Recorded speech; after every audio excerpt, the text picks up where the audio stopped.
Hello guys, welcome to Chandrashekar reviews. రీసెంట్గా బడే మియాన్ చోటే మియాన్ ఒక సినిమా చూశాను, Bollywood movie directed by Ali Abbas Zafar. మనం ముందుగా ఈ మూవీ డైరెక్టర్ గురించి మాట్లాడుకోవాలండి.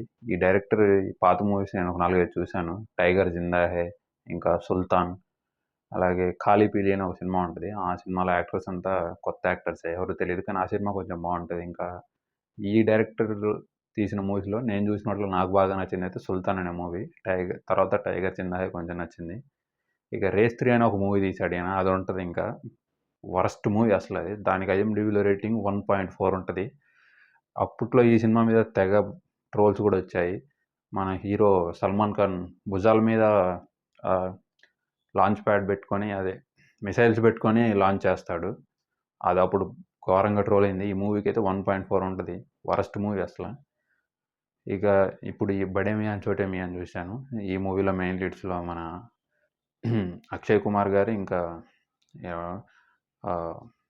పేరు మర్చిపోయా, టైగర్ షరాఫ్.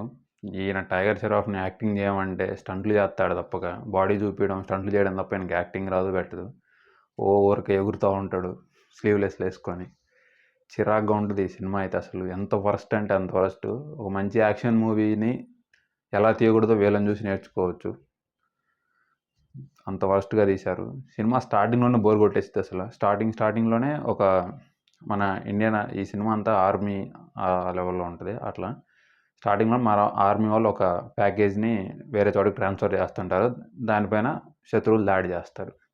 ఆ శత్రువులు ఎవరో తెలీదు, వీళ్ళు ఏం ప్యాకేజ్ ట్రాన్స్ఫర్ చేస్తున్నారో తెలియదు, కానీ అటాక్ జరిగింది. అసలు అటాక్ ఎంత వరస్ట్గా ఉంటుందంటే, వాళ్ళు చిన్న చిన్న మిసైల్స్ దాడి చేస్తుంటారు. మన ఇండియన్ టెరైన్లోకి వచ్చి మిసైల్స్ దాడి చేస్తారు ఎవరన్నా. అసలు ఇండియన్ ఆర్మీ అంతా ఏం చేస్తుందో అసలు.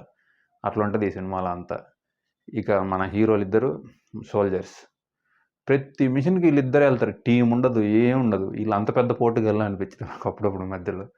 వీళ్ళిద్దరే పోతారు ఏ మిషన్కైనా. చిన్న చిన్న మిషన్లు అంటే సరే, అక్కడ ఓ పెద్ద ఆర్మీయే ఉంటుంది, 100 మంది 200 మంది ఉంటారు. వీళ్ళిద్దరే వెళ్తారు, మిషన్ సక్సెస్ఫుల్. దాన్ని చూస్తుంటే నాకు చిరాకు వచ్చింది. ఏదో అక్కడక్కడ కొంచెం కొంచెం యాక్షన్ సీన్స్ బాగుంటాయి తప్ప, ఈ మూవీ స్టోరీ లైన్ కూడా బాగానే ఉంటుంది, కానీ ఎగ్జిక్యూషన్, ఆ ఫైట్స్ కానీ లాజిక్లు అస్సలు ఉండవు అసలు. ఒక సీన్లో అయితే వీళ్ళిద్దరిని కట్టేసి హీరోలిద్దరిని చెక్కది ఒక ఇల్లు లాంటిది ఉంటుంది, ఓపెన్ హౌస్ లాంటిది, అక్కడ కట్టేస్తారు చైన్లతో. దానికి మంట పెడతాడు విలను, మీరు చచ్చిపోండి అని చెప్పి. అప్పుడు వీళ్ళు ఏం చేయాలి, తప్పించుకోవడానికి ట్రై చేస్తారు. ఓకే చేస్తారు, కానీ చైన్ల నుంచి తెంపుకోవాలంటే కష్టమే కదా. వీళ్ళు దాన్ని ఇరగొడతారు, ఆ చెక్క దాన్ని ఇరగొడితే అది వీళ్ళ మీద పడుతుంది, వీళ్ళకే దెబ్బలు తగులుతాయి కదా. దాన్ని కొడతా ఉంటారు. నాకు అది చూస్తే నవ్వొస్తూ ఉంటుంది అసలు. అంత వరస్ట్గా ఉంటుంది. లాజిక్లు అస్సలు ఉండవు. ఇంకా స్టంట్లు కానీ అవి ఎంత మాట్లాడుకుంటే అంత తక్కువ మాట్లాడుకుంటే అంత మంచిది ఈ సినిమాలో లాజిక్ల గురించి. విలన్ ఉంటాడు, అసలు వాడికి మోటివ్ సరిగ్గా అర్థం కాదు. వాడు ఇండియాని నాశనం చేయాలి, అంత తప్ప వాడి మోటివ్ ఏం అర్థం కాదు. ఇంకా ప్లాన్స్ ఉండదు, సరిగ్గా ఎగ్జిక్యూషన్ ఉండదు. హీరోలు ఇద్దరు వాడి చేతికి దొరుకుతారు, అక్కడే చంపేసుకో కనుక చంపడు. ఎక్కడికో తీసుకెళ్ళి ఆడగట్టేసి సొల్లు చెప్పి తర్వాత దానికి మంట పెట్టి వెళ్తాడు. ఇంత సోది అవసరమా? గన్తో కాల్ చేసి వెళ్ళిపోకుండా చేయరు, లాగాలి కదా. ఇంత చిరాగ్గా ఉంటుంది ఈ సినిమా. నేను చూడడానికి మెయిన్ రీజను, ఇందులో విలన్గా మన పృథ్వీరాజ్ సుకుమారన్ గారు యాక్ట్ చేశారు. ఆయన కోసమే చూశాను. రేటింగ్ చూసా ముందే గూగుల్లో 4.6 ఉంది. ఆయన సాహసం చేసి చూసా ఈ మూవీ ఎలా ఉంటుందా అని. వరస్ట్ అసలు. నాకు ఇంతవరకు ఇంత చిరాకు ఏ మూవీ మీద రాలేదు. అప్పుడెప్పుడో హృతిక్ రోషన్ బ్యాంగ్ బ్యాంగ్ అని ఒక మూవీ చూశాను థియేటర్లో. ఆ సినిమాకి అయితే నాకు అసలు థియేటర్లోంచి వెళ్ళిపోవద్దు, అంత చిరాకేసింది ఆ మూవీ. తలకాయ నొప్పి వచ్చింది. ఆ తర్వాత ఈ మూవీ, ఇది ఫోన్లో కాబట్టి అలా స్కిప్ చేసుకుంటా, మళ్ళీ దీంట్లో మధ్యలో పాటలు, అంత యాక్షన్ మూవీ లాగా పెట్టి మధ్యలో సంబంధమే లేకుండా పాటలు పెడతారు. అవి ఎందుకో నాకు అర్థం కాదు. ఏదో పెద్ద కమర్షియల్ సినిమా లాగా చిరాకు వచ్చింది అసలు ఈ సినిమా. ఈ బాలీవుడ్ వాళ్ళు ఓ పక్క మంచి సినిమాలు చేస్తారు, ఓ పక్క ఇంత వరస్ట్గా చేస్తారు.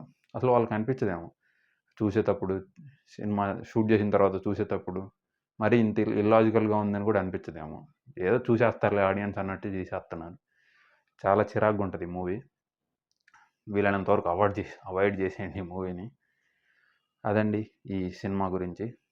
అసలు ఈ సినిమాలో పాజిటివ్స్ చెప్పాలన్నా కూడా పెద్దగా ఏమీ లేవు. ఒక పాజిటివ్ కూడా నాకేం తట్టట్లేదు. గ్రాఫిక్స్ కూడా అంతే ఉండదు ఈ సినిమాలో. బ్లాస్ట్లు, ఫైట్లు తప్ప ఇల్లాజికల్గా ఉంటాయి అంతా. లాస్ట్‌లో విలన్ ఒక ప్లేస్‌ని ఆక్యుపై చేస్తాడు. హైజాక్ లాగా అనుకోండి. అక్కడికి వీళ్ళు చాపర్ ఏసుకొని డైరెక్ట్‌గా ఎళ్ళిపోతారు వీళ్ళిద్దరే రెస్క్యూ చేయడానికి. ఎవడన్నా ప్లాన్ చేసుకొని ఎనిమీస్ ఎంతమందున్నారో చూసుకొని ఎళ్తారు. ఈళ్ళిద్దరు నేరుగా ఎళ్లి చాపర్ ఏసుకొని ఎళ్తారు. వాళ్ళు ఫైర్ చేస్తారు. ఎవడైనా ఫైర్ చేయకుండా ఉంటాడా? ఎనిమీస్ వస్తున్నారంటే. వీళ్ళకి మళ్ళా పక్క నుంచి ఎలివేషన్‌లు ఇస్తుంటారు వేరే వాళ్ళు. అక్కడ ఇండియాలో ఒక ప్లేస్‌లో ఇది ఒక రీసెర్చ్ ల్యాబ్ లాంటిది. దాన్ని విలన్ ఎళ్లి హైజాక్ చేస్తే ఇండియన్ మిలిటరీ వాళ్ళు అసలు ఫోర్సెస్‌నే పంపియరు. వీళ్ళిద్దరిని పంపిస్తారు. అంతే ఒక చాపర్ ఇచ్చి. ఈళ్ళేదో పెద్ద పీకుతారని. చిరాకుగుంటదండి సినిమా. వీలైనంత వరకు ఈ మూవీని అవాయిడ్ చేసేయండి. ఇక ఈ మూవీ గురించి అంతే. వీడియో నచ్చితే లైక్ చేయండి. మీ ఫ్రెండ్స్‌కి షేర్ చేయండి. అలాగే మన ఛానెల్‌ని సబ్స్క్రైబ్ చేసుకోండి.